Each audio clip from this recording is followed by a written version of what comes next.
Hello everybody, this is Sarahscopic and you're watching another episode of ScopicPeeps. The tea I am drinking today is, and this is pretty fitting considering I would not stop talking about this last week, but it is just called Garrus tea from Mass Effect. Because Garrus is best. He is best bro and best boyfriend in the whole galaxy. Shepard approved. So his tea includes chocolate, oriental spice, and hazelnut. I could make a lot of jokes about what he is and where those ingredients match him, but I think it speaks for himself. So the real question is, how does the tea taste? I think this tea actually is quite delicious. I don't really taste the chocolate as much. I think once it's less hot, you taste it a little bit more, but it is a very earthy taste, I think is the best way to describe it. Very much, much more, again, not for kind of a hotter day, much better on kind of a cold day. I would like to try to use this on kind of like a day when normally I might have had hot chocolate instead. But it's a very nice and warm and comforting. I feel like I can still keep making more jokes about, oh, does it match Garrus? I'm not gonna go there. Anyway, it's good tea though. So if you like that kind of earthy, I would say it's bitter, unless I've gotten so used to tea that maybe this is bitter and I just don't know bitterness anymore. I don't really find it awfully bitter. I just find it more kind of earthy. Kind of, I think what people think black tea that's not super bitter should kind of be like. Not sweet, just kind of warm, just kind of nice, just kind of pleasant. And while you can't taste the chocolate too strongly, it definitely, you can smell it. So, I mean, it's got that too, which is pretty nice. So, yeah, 10 out of 10 would recommend. And his romance rat in Mass Effect. Okay, let's keep going. Last time, I asked you to either tell me something you hate that a lot of people around you seem to love, or tell me something you love that a lot of people seem to hate. And oh, did you have answers for me! I hate summer and love the winter. I prefer being cold and I miss wearing my leather jacket for 5 months. I wonder where you live, where summer is 5 months. It seems like here summer is like 3 months and like 3 parts of the year and then it's just cold the rest of the time. But yay, Michigan, I guess. No, but I do kind of see your point. I don't love winter and I don't hate summer. That being said, I do prefer cold over heat. Mainly it's actually just that I can't sleep when it's hot. I can't focus when it's hot. And the sleeping when it's hot is really something that bugs me. It's one of the worst parts of summer for me. It's one of the reasons I'm actually very glad that, like, typical work cycles, or school actually, for, you know, had summers off. Not just because, oh, it's nice out, but actually because, there's chances that I just wouldn't be able to sleep. The worst time for me when I went to college was the week before the first week of September. I was allowed to go to my college a week early, like in the last week of August, because I was part of organizations where we did stuff. And the AC hadn't kicked in the in the dorms yet, because technically most students weren't in there yet. And oh my lord, it was the worst. I couldn't sleep for like a week before school started as a result. It was, thank goodness I didn't have any classes to go to, but oh, it was the worst. So yeah, I mean, I get it. Also, leather jackets are cool, so yeah. I hate Seven Brides for Seven Brothers, the musical. Wherever I go in through, there's always someone who, for all intents and purposes, is a great human being, and then they tell me their favorite musical is this piece of tripe. Oh man, I don't love Seven Brides for Seven Brothers. I do not hate it, but I definitely do not blame you. I think I saw the movie when I was younger for a project for school, and I mostly thought, I was like, oh, I mostly like the dancing sequences, you know, it's like that kind of part that's fun and such like that. But I have to admit, when you have a story that references, oh, what is that event? Hold on a second. Yeah, here it is. When you have to have a story that references the rape of the Sabine women, you know you might have a bit of a problem. I mean, I remember even when I first heard it, I was like, what the crap? And then, you know, it was explained to me. And of course it's okay, because the girls are okay with it. But it's a little... Yeah, it's something. The music is okay. I think to me it's not super forgettable, and like I said, the main reason I remember the movie, I was like, oh, this is nice, is more of I like the dancing sequences and stuff like that. Although along the similar vein, I don't know if you, fair viewer, agree with this, but I find Oklahoma a bit more annoying personally, but maybe it's because I actually know Oklahoma better. Like, I was technically in the children's ensemble for it, so I had to listen to the music over and over again. So there's that. It's not quite the same issue that you might have with it, but I feel ya. It's not my favorite, but I know a lot of people really do like it, and I do find that a little weird. There's a lot of really good musicals out there, and it's, I don't know, not my favorite.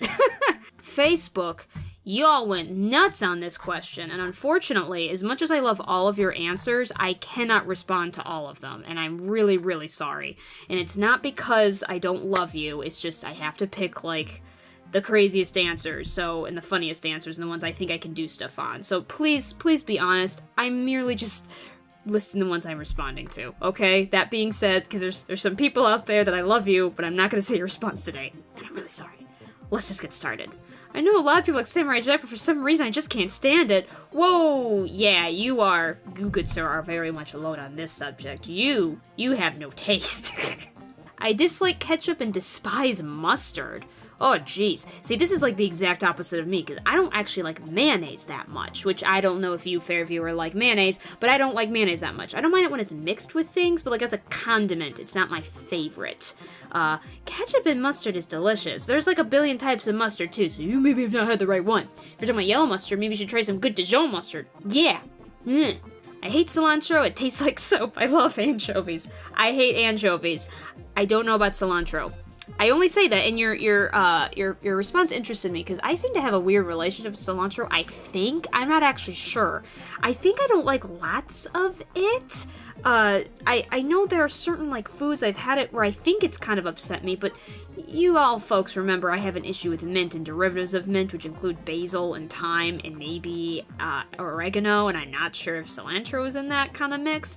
I just have found sometimes cilantro seems to not agree with me, so, that's fine. But anchovies are gross, so you're still weird. Oh man, I'm not gonna read this whole thing, but I'm gonna put the comment here. You all can read it as I talk about it. This person talks about cards, birthday cards, thank you cards, those kinds of things, generic cards. And I want to talk about, because it really led to some really interesting discussion on the page, and I'm not sure if I can really list it all in that case, but I kind of actually agree with you, fair viewer, but for a different reason. I am not a person that hates cards. I do understand the whole idea of you just get a card that just says, it's just a generic card and just says love so-and-so. Those are kind of like, like, that whole practice is a little annoying, and especially since, like, I actually tend to always forget about the cards. Like whenever I'm thinking about doing a present for someone, like, I always forget about the card. I sometimes end up, like, getting a piece of paper and writing a message on it and putting it in, with the gift or something, which you, fair viewer, probably would much prefer, because I imagine what it sounds like you're saying is just this idea is, like, it's a generic card that just says love Sarah on it. That's kind of a waste of time. So, and I completely understand. It is a tradition that's just not dying yet, and to be honest, yeah. And also, the whole feedback loop of thank you cards is really annoying, in my opinion. It's like someone sends you a gift, and then they have, and then you send them, like, a thank you, maybe a thank you gift with it, with a thank you card, and then you are giving them back a thank you. I'm much better with the whole, like, they give you a gift and you send them, like, I don't know, a quick text or something, which I'm reacting to rather funny because someone just sent me a text. Is it important? I will respond to you in a second, but first of all, you're gonna go on silent. Anyway, what was I saying? Oh yeah, thank you cards. But no, this is a very interesting discussion, and I don't know, maybe, we're gonna wait. Hold on. I got a thought, folks. Hold me to it. I'll be right back. Myself? But I'll let you figure out which one of the two that falls under. Oh, so either you are strangely, wait a second. Either you are extremely egotistical, or you are super self-deprecating, but still kind of egotistical because you think everyone loves you? Maybe this is a little more complex than I thought. Escalator etiquette. So, make sure you sit on the right, folks, or else this guy is gonna be real mad at you. Might swing a bag at your head. So, stand on the right. Or don't. Just do what you want to do with your life, and maybe just say screw it. I don't care. Dislike Steven Universe, but unironically like some Taylor Swift music. Whoa, I agree with one of those things.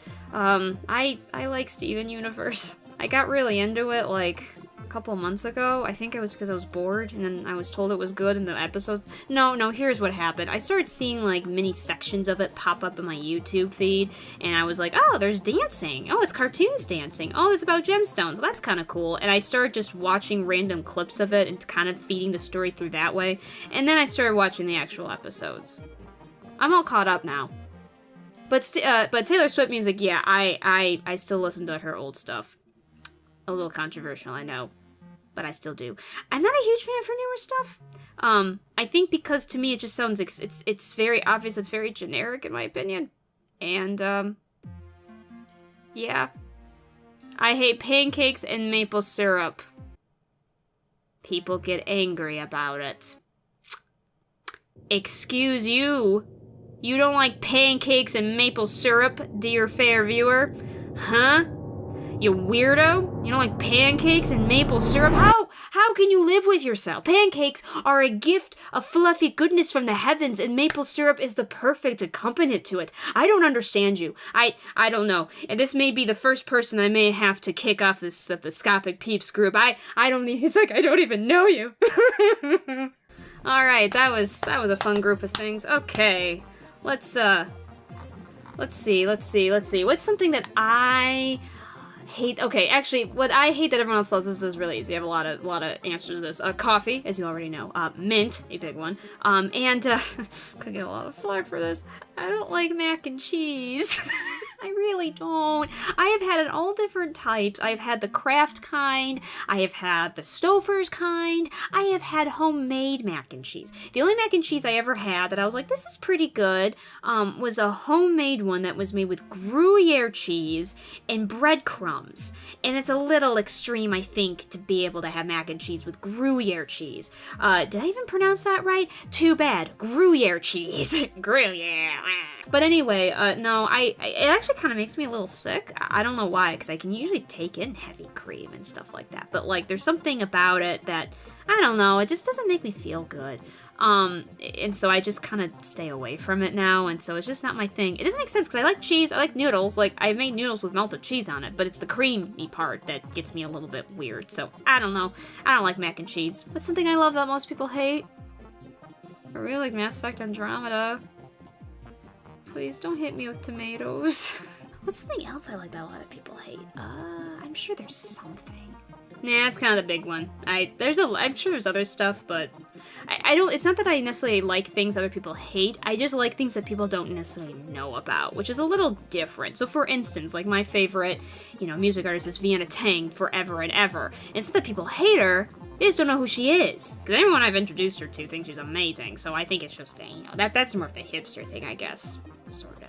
Anyway, let's keep moving on. Next question I have for you is, inspired by one of my viewers' passionate debate of greeting cards, birthday cards, and the like, and about whether they're still useful in today's society, here is my question to you. What old-time tradition or piece of etiquette would you like to do away with? That's it. That's my question for you. I'm very curious to see what you guys come up with. Hopefully it's not too weird of a question, but I think this will get some very interesting responses. I hope you will have a wonderful day. I hope something amazing happens to you. Without further ado, I hope to see you all in the next episode. Bye-bye!